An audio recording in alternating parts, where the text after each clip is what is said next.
un quart company de pis. Això era i no era 3 amigues, Laura, Clàudia i Paula, de Benissa, que molt entusiasmades començaren la seva experiència universitària a València. Després d'1 mesos de recerca, trobaren un pis que s'ajustava al seu pressupost. Poc temps després, començaren a ocórrer fets estranys al pis. A Paula li agradava molt ventilar cada matí la llar, però a l'arribada de classe sempre trobava les finestres tancades. Xiques, per què tanqueu les finestres? Jo no l'he tancada, acaba d'arribar ara mateix. Què estàs dient-me? Jo tampoc les he tancades. De segur que has oblidat obrir-les aquest matí. A mi no se m'oblida mai. A més, no és la primera vegada que ocorre. Un poc empipades ho van deixar ocórrer. El dia següent, Clàudia va baixar com cada dia pel pa. En arribar a casa, el va deixar dins de la panera. I de sobte li van cridar per telèfon.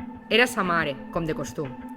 En acabar la llarga conversa, va anar a preparar-se l'entrepà de l'esmorzar i el pa havia desaparegut. De seguida va anar a buscar a Laura, que estava dormint. Laura, desperta't! Què has fet a la meva barra de pa? Va preguntar Clàudia. Jo? Si estic dormint. No ho hauràs somiat? Va respondre Laura. Clàudia la va deixar estar. No era la primera vegada que Laura li responia mentre dormia. Ese cap de setmana, Clàudia i Paula tornaven al poble. No obstant, Laura tenia un examen i va haver de quedar-se estudiant. Vaig a posar a calfar la carmanyola mentre em pegue una rentadeta, va pensar Laura. En eixir del bany, es va trobar obert el microones i la carmanyola havia desaparegut.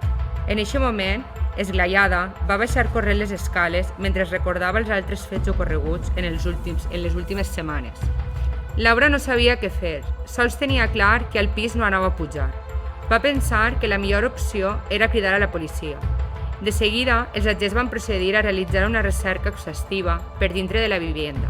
Sorprenentment, trobaren al final del corredor una xicoteta porta que havia sigut l'amagatall d'un captaire durant tot aquest temps. Finalment, tot va quedar en un esglai. Això, i a la setmana següent, les 3 amigues canviaren d'allotjament. Conte contat, conte acabat.